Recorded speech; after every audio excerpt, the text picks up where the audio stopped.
And so this wasn't that outside of the norm for me.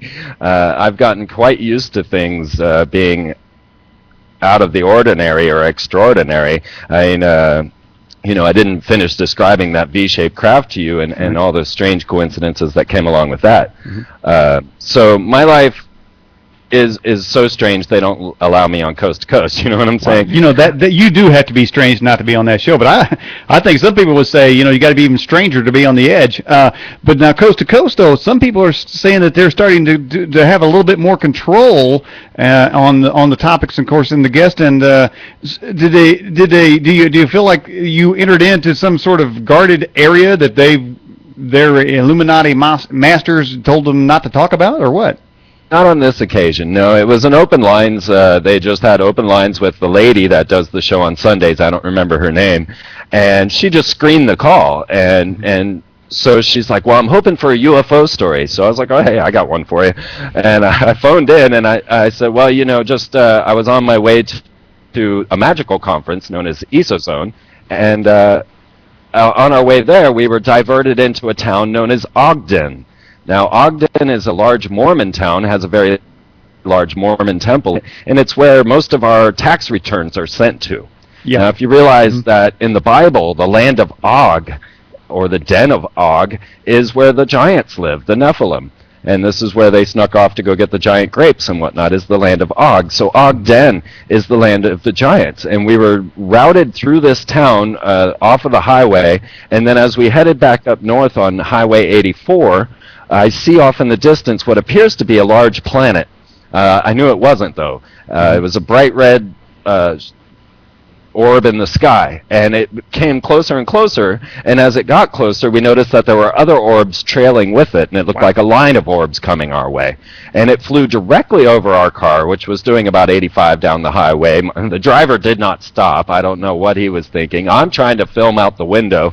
This thing flew directly over our car, and what we saw was a V-shaped craft with four plasma ball orbs underneath it. So basically that's the anti-gravity technology holding it up. Really? It was completely silent, and it flew directly over our car and then right over the mountaintops. It was very close to us. It was not up in the sky going, "What is that?" No, it was right over us. It was the size of 3 jumbo jets, wing to wing, and massive. And we're making jokes about, well, there goes Moroni, because this craft was so giant, and we just passed through Ogden. So did you have any fear at all that you might have been a subject to an abduction right there? Well, no, I wasn't alone, and so at that point we were all just very excited about it. And no, although I do have an abduction story. See, the thing is that all of this begins way back when I'm a child, and this has been giving me a number of clues along the way. Because when I was a child, I drew a picture of 4 space shuttles fighting a flying serpent. And on each one of these space shuttles, I felt this need to put a symbol. And this was right before Star Wars came out. This was 1977. I was 10 years old, and I drew this picture. And I remember distinctly, like this is one of those memories that won't go away, of trying to determine what symbol to put on these craft. And all of a sudden, this little hook-shaped line, kind of like a curved X, went onto each one of the crafts. And I thought to myself at 10, why did I do that? That's not a very cool symbol, And in between the flying space shuttles and the flying serpent, I had put what I thought was a spiral galaxy.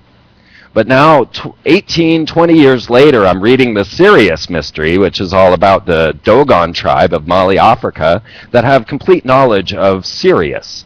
And its binary star system that orbits it every 50 years, Sirius B. And when I see that this exact same symbol that I had put on each of these space shuttles was the Dogon symbol for Sirius, then you make the connection that the Freemasons are the ones behind NASA, and that the pentagram that they have on NASA is actually their symbol for Sirius, because the Masonic symbol for Sirius is the blazing star, which is a burning pentagram. And so I had encoded Sirius, the star, into the space shuttles. And then I had them fighting this flying serpent, which I didn't understand yet any of this, but as the story starts to unfold, I actually found that craft that I had drawn in the center of the picture. So that this was reported by the space shuttle as STS-75, where they witnessed this 2 to 3 mile long circular craft that David Sereda connected with the Dogon, connected to Sirius, and the Dropa stones that were found in Asia that actually tell the tale of a race that came from Sirius. So here all of these connections start lining up in a picture that I drew when I was 10 years old, which I still have. Well, you know, I've lost everything in my life, but for some reason I've carried that stupid picture around with me. So for me, this is a tale of genetic memory. This is a tale of us knowing things before we know them. Right. And so then the story starts to unfold. Instead of me being a deep-hearted researcher, the story was in my head, and now I'm trying to learn what I already knew.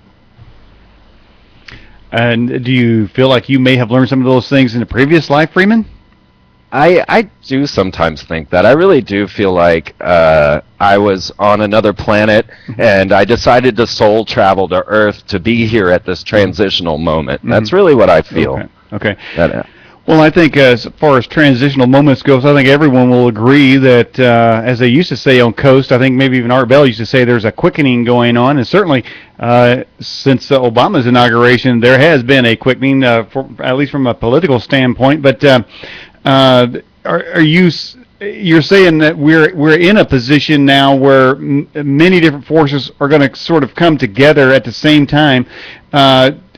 Do you see that there will be a sort of alien invasion? I mean, this craft that was following you, were they just saying hello, or were they the beginning troops to come out and spy out the area to see if it's safe for the others? Well, I really do. We all had the sensation and the feeling that this craft was Earth bound, Earth created. That it was not an extraterrestrial craft. Okay, so you're saying it's just basically some anti-grav and the V-shape maybe coming from, say, the stealth-type bomber configurations. Kind of. It's not like any of the other V-shaped craft that I have seen. That's what's really curious to me, is I've gone to see if there's other people that have reported similar objects, and there have not been any. You see the triangular craft, and of course there was the one that hung over Phoenix, Arizona, and there is a very good clue as to how they're working this psyche of humanity in this. With the Phoenix lights, the governor, Fife Symington, he came out and laughed the mayor off the stage by dressing his aide up as a gray and saying, yes, we've caught the culprit. And then now that he's out of there, he comes out and says, oh, if you had seen that craft, you would have known it was otherworldly. Right. And so he completely changed his tune, and then he said, I'm sorry I had to lie to you. I did it for your own interest. So what they are doing now is preparing humanity for this invasion, but it's not really an invasion. It's a furthering of this agenda, which was outlined by oh gosh, I lost his name. Carol Rosnan was talking with. Sorry, I lost his name there. That's all right. But I have a question. Okay,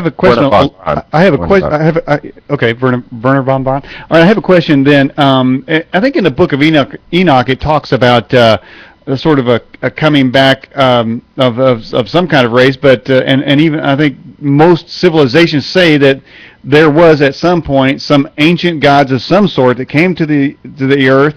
They left and they're coming back. Were those space travelers, were there demon manifestations back then, or were there a bunch of crazy priests running around in suits trying to scare the local villages? Well, certainly if you look at Zechariah Sitchin's work and the return of Anu and the gods that rule planet Earth, the Elohim or Nephilim, whichever term, Anunnaki, whatever you want to use. Now, there's some curious effects here, but we'll get into that. You'll start to see that when the Anunnaki, when Anu was returning, they had these massive celebrations at the temples, and it was always set up to astrological features. Well, if we were to start to look at our planet as if this were all true, then you would realize that the Y2K ritual, when they burnt the Thames to the speed of the sun, they ignited fireworks on all of their phalluses. The Washington Monument showed the Dogon symbols for Sirius. They made the sun rise in the west, and they tried to cap the Great Pyramid with gold, all during Y2K. This was a massive celebration, very equal to the stories told by Sitchin and the ancient Sumerians of the return of Anu. So it looked very much, because from space this would definitely have been more of an event, much like the opening of Atlantis in Dubai. I mean, there were certain things going on at that opening of Atlantis that could only be seen from space, right? When they ignited the Tree of Life and whatnot. Yeah. So on top of that, then you add the fact that that our state capitals and our